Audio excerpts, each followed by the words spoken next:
Hello food lovers, welcome back to sweeties own world. ఇలాంటి బోలెడ్ అనే recipes కోసం యూట్యూబ్లో స్వీటీస్ ఓన్ వరల్డ్ ఛానల్ని సబ్స్క్రైబ్ చేసుకోవడం మర్చిపోవద్దు.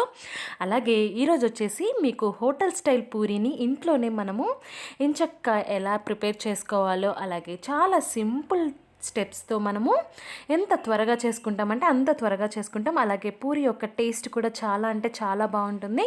మరెందుకు ఆలస్యం, వీడియోలోకి వెళ్దామా? ముందుగా పూరి పిండి కలుపుకుందాము.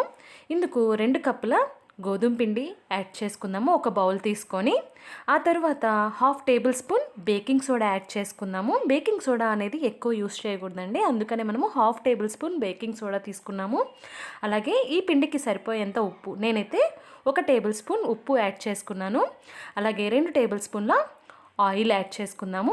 ఆ తర్వాత ఈ ఆయిల్తో మనము ఈ పిండి మొత్తం కలిసేలాగా మనం ఇంట్లే చక్కగా కలిపి పెట్టుకోవాలి ఈ పిండిని. అప్పుడు మొత్తం స్ప్రెడ్ అయిన తర్వాత ఆయిల్ అనేది మనము వాటర్ని ఎంత అమౌంట్ అయితే మనం వాటర్ యాడ్ చేసుకుంటామో చపాతీ పిండి కలుపుకోవడానికి అంతే అమౌంట్లో వాటర్ని యాడ్ చేసుకోవాలి. ఒకవేళ వాటర్ అనేది కొంచెం ఎక్కువ అయినట్లయితే కొంచెం ఆయిల్ అయినా యాడ్ చేసుకొని కలిపి పెట్టుకోవచ్చు, లేదంటే కొంచెం గోధుమ పిండి యాడ్ చేసుకొని ఇలా పిండిని కలుపుకున్న తర్వాత దానిపైన ఒక ప్లేట్ కానీ లేదంటే తడి క్లాత్ కానీ మనము పైన పెట్టేసుకొని 10 నిమిషాలు నానేలాగా పక్కన పెట్టేసుకుందాము. 10 నిమిషాలు అయిపోయిన తర్వాత ఈ పిండిని మనము ఇలా చిన్న చిన్న బాల్స్ లాగా మనము ప్రిపేర్ చేసుకోవాలి. ఈ బాల్స్ని మనము గోధుమ పిండిలో స్ప్రెడ్ చేసుకొని ఇలా చక్కగా మనము చపాతీ పీట పైన కానీ ఏదైనా సమాంతరమైన పీట కానీ ఏదైనా ఉన్నట్లయితే దానిపైన మనము చపాతీ సాదుకునే కర్రతో ఇలా స్ప్రెడ్ చేసుకోవాలి. చూసారు కదా, పూరి పిండి అనేది మనము ఇలా స్ప్రెడ్ చేసుకునేటప్పుడు కొంచెం మందం ఉండేటట్లే మనము స్ప్రెడ్ చేసుకోవాలి. అప్పుడే మనకి పూరి అనేది చక్కగా పొంగుతూ చాలా క్రంచీగా టేస్టీగా బాగుంటుంది.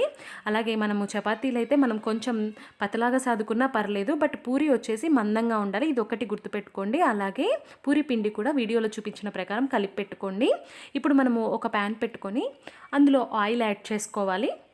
ఆ ఆయిల్ అనేది హీట్ అవ్వడానికి స్టవ్ని హై ఫ్లేమ్లో పెడతాం కదా. వన్స్ అది హీట్ అయిన తర్వాత మనము మీడియం ఫ్లేమ్లోకి పెట్టేసుకొని మనం ఆల్రెడీ స్ప్రెడ్ చేసుకున్నటువంటి పూరిని ఇలా వేసుకోవాలి. ఈ ఆయిల్లోకి వేసుకున్న తర్వాత ఇప్పుడు మనము దీనిపైన కొంచెం ఆయిల్ అనేది ఈ గరిటెతో మనం ఇలా స్ప్రెడ్ చేసుకుంటూ ఉండాలి. ఆ గరిటెతో మనము స్ప్రెడ్ చేసేటప్పుడు చాలా స్మూత్గా మనము స్ప్రెడ్ చేస్తూ ఉంటే ఇవి పఫీగా చక్కగా తయారవుతాయి పూరీలు అనేవి.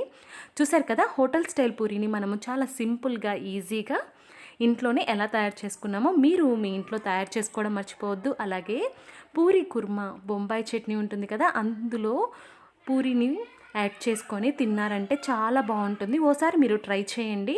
ఆ పూరి కుర్మా డిస్క్రిప్షన్ కూడా మన వీడియోలో నేను షేర్ చేస్తాను లింక్ని. Please do like, share to your friends and don't forget to subscribe our channel.